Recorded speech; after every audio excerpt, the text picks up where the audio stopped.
Cool. Hey, everyone. So yeah, I'm Sam. I'm an engineer, and I run the development team for Somnia, which is what I'm going to be talking about today.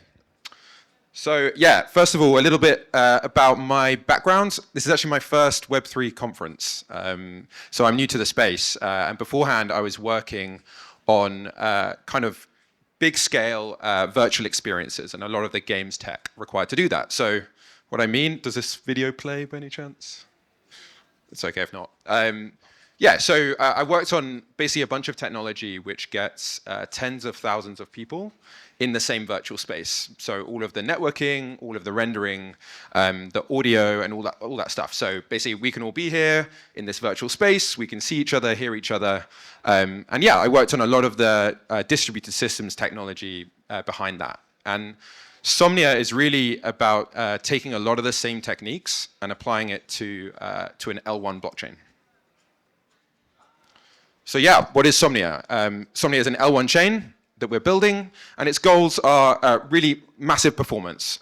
So we're currently testing a little over 400K TPS, and one of the key goals is really high performance. And that's because we want to use it for a lot of the same types of experiences that I discussed previously with the games tech that I've been working on. So big virtual experiences that requires not only games tech, but also a very efficient blockchain to handle a lot of the higher level logic and metagame that we're wanting to put on chain.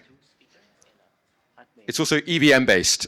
So we believe very strongly when you're building a developer tool, you have to optimize above everything else for the developer, and in Web3, the predominant developer ecosystem is the EVM, and so this is a key requirement for us. We're fully EVM based. You can take any contract on Ethereum and put it on Somnia. And then finally, low cost. So for these virtual experiences and these more gameplay use cases, a lot of the transactions are much lower value. I might have a pet dog that I feed or a firework that I set off in a concert. And for that to work, we have to have very low transaction fees, which is another goal of the project. So yeah, I'm going to be talking today about basically how we scaled this EVM chain to those numbers. And there's four main bottlenecks that we had to work on, and I'm going to go through each one. So the first is execution speed. So how do you actually run EVM operations fast enough to reach the hundreds of thousands of TPS that I've been talking about? The second is database speed. There's two really important EVM operations, and they let you read and write state. And so your database speed is a really important bottleneck that a lot of chains run into, that we've had to do a lot of work to overcome. Thirdly is bandwidth. So even if you can actually run all of those transactions on your node, how do you network them across a permissionless network?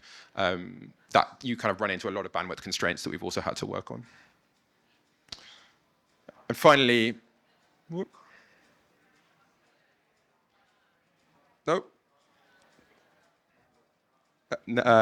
this isn't working, sorry. Brilliant. Finally is signature speed. So how do you actually verify the signatures of all of those transactions? That's another bottleneck that you reach as you go into the hundreds of thousands of TPS. So firstly, execution speed. Now, as you're probably aware, a lot of projects are implementing what they call parallel execution, otherwise known as like optimistic concurrency. And it's this idea that day to day, a lot of transactions don't actually modify the same state. So you can run them in parallel and they won't conflict with each other. Now, that works really well day to day. And it's what I would call an average case optimization. Most of the time, that's really, really effective because most of the time, transactions are decorrelated. They're not related to each other. But the problem with this approach, in our opinion, is it breaks down when you actually need it. So when you have a load spike, that means generally it means something has happened, some event has happened that's caused that load spike. And that implies correlation between those transactions that's not typically there day to day. So yeah, in essence, when you actually really need your performance, because you only really need your performance when you receive your load spikes, that's when the parallel execution assumption breaks down. So to give an example, take on Ethereum, like one of the biggest high gas events was the other side meant. And all of those transactions, they were touching the same state.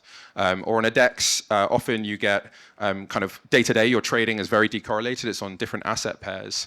But when you get your load spikes on an exchange, it's normally high volatility around a single asset pair or a small number of asset pairs. So yeah, this is really important to us. It's something I've seen in all of the systems I've built, is this idea of average case optimizations are actually really harmful. It's your worst case that you need to optimize for, because you only need your performance in a throughput system in your worst case, which is your load spikes. So what have we done about this? We've decided to build a chain which makes a single execution go really, really fast. And that's really the goal of a lot of the work we do. It's making this one core, so all transactions, it happens on one thread, and it's about how fast can we make that thread. And actually, in my experience, you can make a single core, you can get massive orders of magnitude of performance out of a single core if you do things slightly differently. And that's what we've done here. This thing, brilliant.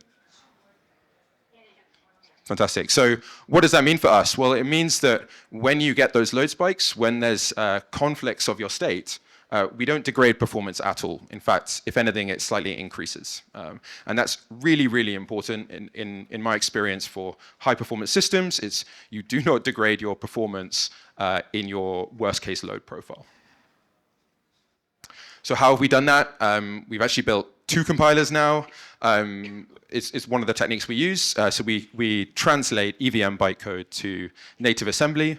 And this allows us not only to have faster execution, but it allows us to harness what's called out-of-order execution. So the CPU in your phone, the CPU in your laptop, when you read the assembly, if any of you have, it looks like it's just executing instructions in order. But actually, modern CPUs, they're executing like hundreds of instructions completely out of order. And an interpreter, which is what most blockchains use to run the EVM, actually stops that from happening. So if you compile to native assembly, it really harnesses the silicon in your CPU to go, and I really mean it, orders of magnitude faster.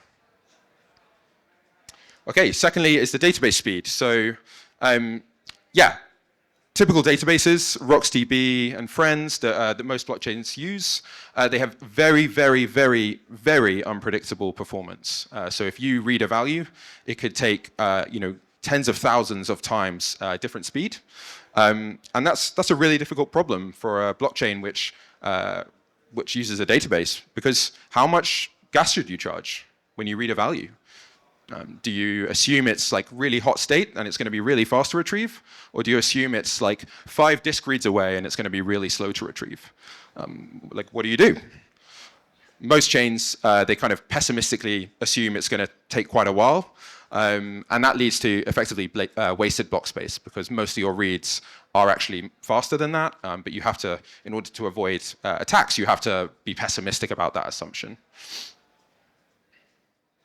So we've built our own database for Somnia called IceDB. And one of the main reasons, the main properties that we've done that, is it has what we call deterministic performance. So that means that all of the nodes running Somnia, if they have the same state, which they do in a blockchain, they're storing all of the data inside of the database in exactly the same place. So when you read a value, everyone will completely agree on the latency required to retrieve that value. And not only will they agree, but the database gives you back this little report, and it says, okay, you've read this balance. It took 3 disk reads, and it took 2 RAM memory accesses, and it gives you back this report. But this report is guaranteed to be agreed on by all nodes, and that means that we can use it in the gas calculation. So really, all that boils down to is cheap reads, low latency reads of frequently accessed states, we can actually charge a lot less for in terms of gas than slow and cold and infrequent reads. And that lets us use our block space much more effectively. Okay, thirdly, bandwidth. So who is this guy? He is tragically my idol, Claude Shannon, if anyone's heard of him.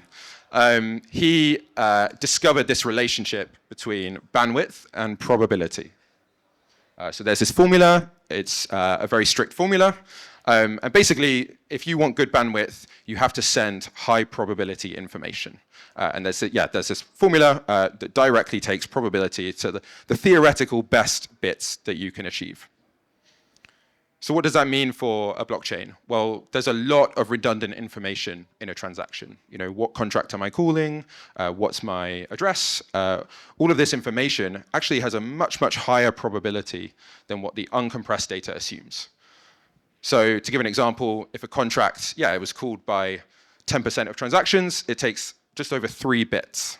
And that's around a 50 times compression ratio. So there's a lot of redundant information. But this is all theory, and it's actually really hard to get close to that theoretical limit. So a big goal of Somnia has been basically, from a bandwidth perspective, getting as close to that theoretical limit as possible. And we've done that by using what's called streaming compression. So there's 2 types of compression. There's block compression and there's streaming compression. And block compression is I give you a zip file, and all you need to decompress that zip file is the file itself. It contains all of the information it needs within the compressed file. That's really flexible and really easy. But there's a second type of compression called streaming compression, which is a lot more restrictive about the environment that you're sending and receiving that data. It basically lets you say, instead of just compressing information within one block, I don't want to send my address. I want to send the address from 5.3 minutes ago. And that lets you basically have a much higher compression ratio. It lets you get much closer to that theoretical limit.